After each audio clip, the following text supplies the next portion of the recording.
interesting thing about new works that haven't been previously produced is that you're sort of putting your first stamp on the piece. So I've known Don for about 10 years now. I've been working with him with New World Theater for about 2.5.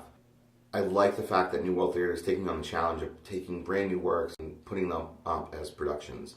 You don't really see that. Yeah, there isn't a whole lot of avenues for new works right now. I'd just say it's the economy of theater that producers and theaters aren't willing to put the risk putting a new work on stage and having it develop on stage and in real time. Don's focus is to do all new works. A lot of companies, they might throw in a new or original piece in their season, but the rest are mainstays and things that have been done for a long time, plays that people recognize. They do a lot of new works, which gives a lot of freedom to a designer and to the costume designer and all of the artists involved, that there really are no boundaries except for what we have to keep in mind for budget and various things. The tough part about doing a brand new production is it's a brand new production. You don't have any history to go off of.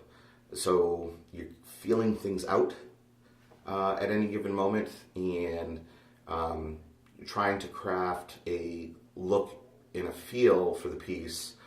I think because they are new scripts and they are world premieres, I think they do want to go down that more experimental route, because even if the director has a vision, or even if the writer has a vision, or the actors have a vision, it's likely to change where it's the first time it'll be done. What I've really enjoyed about this particular production is having a production team.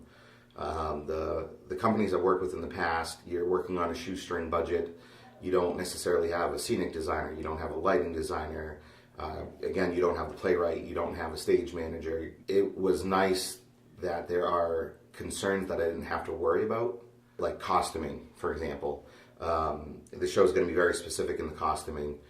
Costuming can be just sorting and grabbing, but it can also be really something that we dig into from a design element and try to use materials that are, yes, functional, but also through color and texture and just however, whatever style it is to promote the story. For me, it's like, oh, are you clothed? Okay, good. But now we have a costume designer who's dug into the script and can look at characters and be like, oh, they'd be wearing this. This is what their design and their style is. I really, really analyzed the show carefully and tried to pinpoint each character's arc and sort of understand what was the arc or the theme that I was going to sort of focus in on. And then you go to a production meeting and go, oh, I hope that I'm on the same page as everyone else. What's really nice too is this team has been awesome. We've had production meetings, which if we get one in any other production I've worked on, that's a miracle. We've had about 4, maybe 5 production meetings. So there's a lot of stuff we were able to solve from the outset, especially with the scenic design. Having our scenic designer build a model of what the stage is going to look like was really helpful in informing the actors exactly what kind of world they're going to be living in. So that was really neat to have that. It's a lot of problem solving and trying to figure out how to paint different materials, how to recreate different textures, how to create textures. So for this show, we actually burned a bunch of the wood pieces because of the fire in the end, but also the particular technique actually hardens the wood, so it kind of picks up on the theme of the destruction and rebirth and kind of the phoenix aspect of the play. I definitely run over and chat with Hannah Joy, and because obviously set's a huge, it's really important to have that cohesion.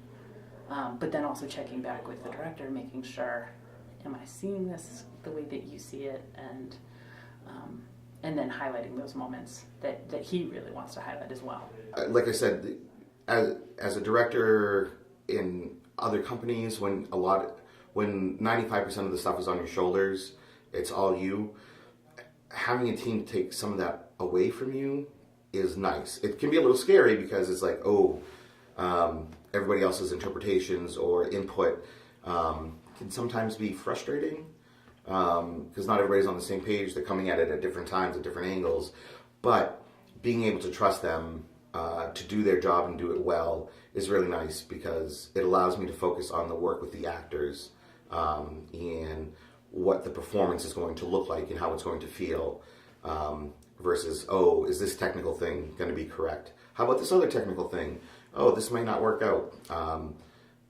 I have other people I can rely on to help solve those problems and make those things work correctly. Well, I loved the way that we started the process. I think most productions would be like, okay, we'll do a read-through and then we'll block and then we'll start running stuff. And Toby wasn't like that at all. He was like, yeah, we'll do a read-through and we'll talk about some character stuff. But then we sat down with the writer and we did, a lot of different experiments in rehearsals and like, try it this way. There's nothing like having a production team member be the playwright.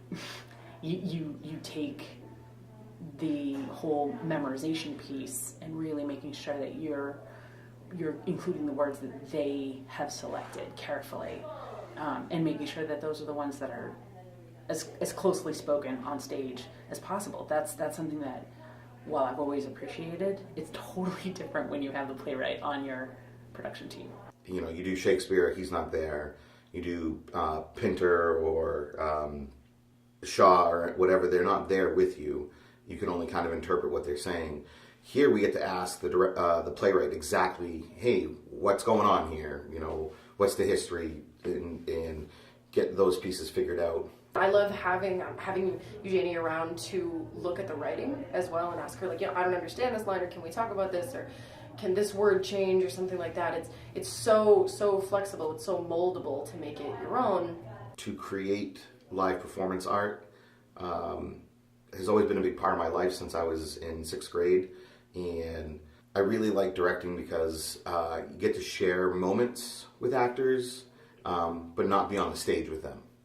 And it's kind of unique creating a piece of work and performing, even though you're not directly visible on stage. I think but you always wonder if you're doing it right.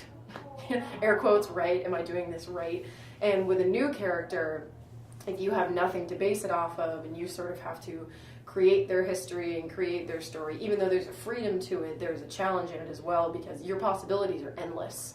There's always sort of that hint in the back of your mind of, did I make the right choice? Did I do this as strongly as I could? Or what if I had taken it a different direction? So I'm really, really excited to see the audience's reaction to the whole gestalt.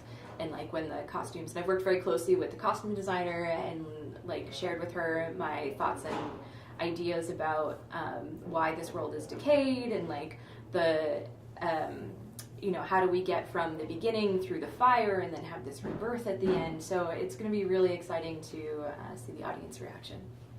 Yeah, it's just putting it in front of an audience for the first time and getting that reaction and feedback, and seeing if that's the ultimate gauge as to whether you've done your job or not. So being able to see something you create from nothing to a full-fledged production